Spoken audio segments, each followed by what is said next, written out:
Hello, today we'll be going through practice questions 31 to 40 for the ISACA CISM exam.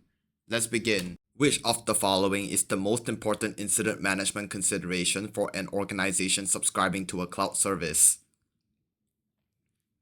The correct answer is D. An agreement on the definition of a security incident.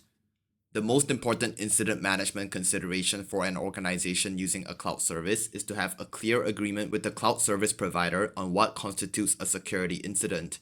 This shared definition ensures both parties understand when and how to respond, who is responsible for what actions, and when notifications should occur. Without this clarity, delays and confusion can occur during an actual incident, severely impacting response and containment. In cloud environments, responsibilities are often shared between the provider and the customer, so alignment on what counts as an incident is critical for effective coordination. Why the other options are incorrect? A. Decision on the classification of cloud-hosted data. Data classification is important for data protection and access control, but is not specific to incident management. It supports security planning rather than incident handling procedures. B. Expertise of personnel providing incident response. While having skilled personnel is valuable, incident management in the cloud context primarily depends on clarity of roles and responsibilities between the organization and the CSP, not just expertise. C. Implementation of a SIEM in the organization. A SIEM tool helps detect and analyze incidents, but its effectiveness depends on clear incident definitions and response coordination with the CSP. It is a tool, not the foundational consideration. Therefore, the correct answer is D. Which of the following is the best way for an organization to determine the maturity level of its information security program? The correct answer is B. Validate the effectiveness of implemented security controls. The best way to determine the maturity level of an organization's information security program is by evaluating how effective the implemented security controls are in achieving their intended objectives. Maturity reflects how well security processes are defined, implemented, measured, and continuously improved, and this can only be accurately assessed through validation and testing.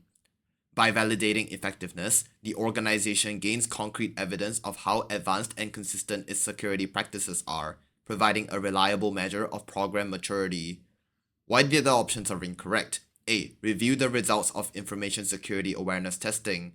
Awareness testing only measures user behavior and training effectiveness, which represents just one component of the overall program, not its maturity as a whole. C. Benchmark the information security policy against industry standards. Benchmarking helps identify gaps and compliance levels, but it does not measure actual implementation or control effectiveness, which are core indicators of maturity. D. Track the trending of information security incidents. Incident trends show outcomes or weaknesses but don't provide a comprehensive assessment of the program's processes, governance, or control maturity. Therefore, the correct answer is B. An organization has identified an increased threat of external brute force attacks in its environment. Which of the following is the most effective way to mitigate this risk to the organization's critical systems? The correct answer is D. Implement multi-factor authentication. The most effective way to mitigate brute force attacks is to implement multi-factor authentication. Even if an attacker successfully guesses or cracks a user's password, MFA prevents unauthorized access by requiring an additional verification factor. This directly neutralizes the impact of brute force attempts on critical systems. MFA addresses the root cause, credential-based compromise, rather than just detecting or monitoring the attack. Why the other options are incorrect? A. Increase the frequency of log monitoring and analysis. While helpful for detecting brute force attempts, it doesn't prevent successful logins or reduce risk to critical systems. B. Implement a SIEM. A SIEM improves visibility and correlation of attack data, but still focuses on detection and response, not prevention. C. Increase the sensitivity of intrusion detection systems. This may generate more alerts, but IDS tools are passive and cannot block or prevent brute force attacks directly. They only detect them. Therefore, the correct answer is D. When supporting an organization's privacy officer, which of the following is the information security manager's primary role regarding privacy requirements? The correct answer is A. Ensuring appropriate controls are in place. The Information Security Manager's primary role in supporting the privacy officer is to ensure that appropriate technical and organizational controls are implemented to protect personal and sensitive data in accordance with privacy requirements. While the privacy officer focuses on legal and regulatory compliance, the security manager ensures those requirements are translated into enforceable security measures, such as access controls, encryption, logging, and secure data handling procedures to safeguard private information throughout its lifecycle. Why the other options are incorrect? B. Monitoring the transfer of private data. This is a specific operational task that may support privacy compliance but is not the primary role of the Information Security Manager. C. Determining data classification. Data classification is typically a joint effort between business owners and security, but it's not the primary privacy support role. Classification supports broader information security, not just privacy. D. Conducting privacy awareness programs. Awareness programs are part of an organization's overall education efforts, usually led by HR or the privacy office. The security manager may assist, but is not primarily responsible for running them. Therefore, the correct answer is A. The Chief Information Security Officer has developed an information security strategy but is struggling to obtain senior management commitment for funds to implement the strategy. Which of the following is the most likely reason? The correct answer is B. There was a lack of engagement with the business during development. The most likely reason senior management is not committing funds is that the information security strategy was developed without sufficient engagement with the business. If business leaders don't see how the strategy supports organizational goals, reduces business risk, or enables operations, they're unlikely to allocate resources. Effective security strategies must be aligned with business objectives and developed in collaboration with stakeholders so that management understands the value and necessity of funding the initiatives.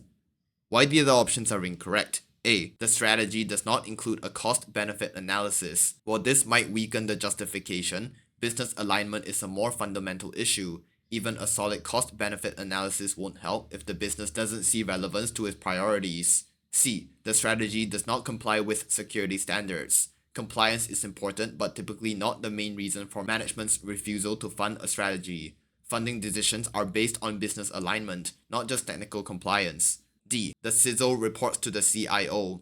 Reporting structure can affect influence, but it doesn't directly cause a lack of funding commitment. The key issue is the disconnect between the security strategy and business objectives. Therefore, the correct answer is B. An organization's CIO has tasked the Information Security Manager with drafting the charter for an Information Security Steering Committee. The committee will be comprised of the CIO, the IT Shared Services Manager, the Vice President of Marketing, and the Information Security Manager. Which of the following is the most significant issue with the development of this committee? The correct answer is B. The committee lacks sufficient business representation. The most significant issue is that the proposed steering committee is dominated by IT roles and has only one business representative. An effective information security steering committee must include broad business representation, such as finance, operations, HR, and legal, to ensure that information security decisions align with overall organizational objectives and risk appetite. Without adequate business input, the committee risks focusing too narrowly on technical issues rather than balancing them with business priorities and risk management considerations. Why the other options are incorrect? A. The committee consists of too many senior executives. Having senior executives is beneficial. It strengthens authority and ensures strategic alignment, not a problem. C. There is a conflict of interest between the business and IT. There is no indication of an active conflict. The issue is underrepresentation, not opposition. D. The CIO is not taking charge of the committee. The problem isn't leadership, it's composition. The lack of diverse business participation is the real concern. Therefore, the correct answer is B. What is the primary purpose of an unannounced disaster recovery exercise? The correct answer is B. To evaluate how personnel react to the situation. The primary purpose of an unannounced disaster recovery exercise is to evaluate how personnel respond under realistic, unscripted conditions. This type of test measures the organization's true readiness, including how quickly staff recognize, communicate, and act during an unexpected disruption, without the benefit of prior preparation. It helps identify weaknesses in response procedures, communication channels, and individual decision-making under pressure, ensuring the disaster recovery plan is effective in real-world scenarios. Why the other options are incorrect? A. To provide metrics to senior management. While results can produce metrics, that is a secondary outcome, not the main purpose of an unannounced test. C. To assess SLAs. SLAs are typically assessed through planned tests or monitoring, not surprise exercises focused on personnel reaction. D. To estimate the recovery time objective. RTOs are defined and validated during planned recovery tests, not unannounced exercises, which emphasize behavioral and procedural readiness rather than timing benchmarks. Therefore, the correct answer is B. Labeling information according to its security classification. The correct answer is C. Enhances the likelihood of people handling information securely. Labeling information according to its security classification helps ensure that users understand the sensitivity and handling requirements of the data they are working with. When information is clearly marked, employees are more likely to apply appropriate safeguards, such as access controls, encryption, or secure sharing practices, consistent with its classification level. Thus, labeling serves as a behavioral and procedural reminder that promotes secure handling of information across the organization. Why the other options are incorrect? A. Reduces the need to identify baseline controls for each classification. Classification does not eliminate the need to define baseline controls. Rather, it helps determine which controls should apply to each classification level. B. Reduces the number and type of countermeasures required. Labeling doesn't reduce countermeasures. It ensures the right controls are applied to protect data based on sensitivity. D. Affects the consequences if information is handled insecurely. Labeling does not change the consequences of mishandling information. It simply clarifies expectations and responsibilities. Therefore, the correct answer is C. Which of the following is the most effective approach for determining whether an organization's information security program supports the information security strategy? The correct answer is C. Identify gaps impacting information security strategy. The most effective approach to determine whether an organization's information security program supports its strategy is to identify gaps between what the program is currently achieving and what the strategy intends to accomplish. This ensures alignment between day-to-day security activities and the long-term strategic goals defined by leadership. By performing a gap analysis, the organization can verify that initiatives, controls, and resource allocations are all contributing directly to strategic objectives, and adjust where misalignment exists. Why the other options are incorrect? A. Ensure resources meet information security program needs. This focuses on operational capacity, not strategic alignment. Having enough resources doesn't confirm that the program supports the strategy. B. Audit the information security program to identify deficiencies. An audit identifies control weaknesses or compliance issues, but it doesn't specifically measure strategic alignment between the program and the strategy. D. Develop KPIs of information security.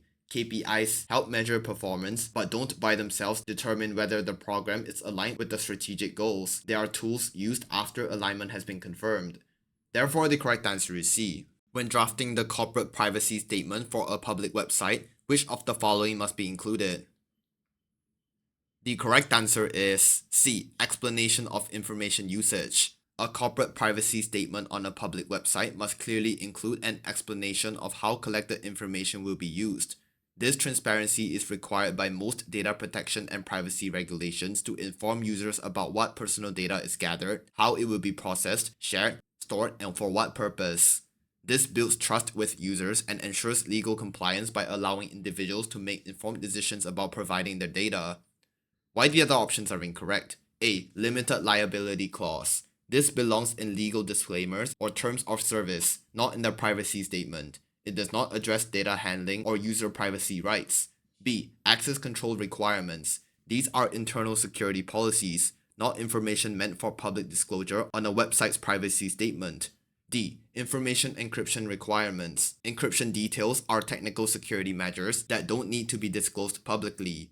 The privacy statement focuses on data collection, use, sharing, and retention, not on internal technical controls. Therefore, the correct answer is C. We have come to the end of today's video. If you liked the video, please make sure to like and subscribe. Goodbye.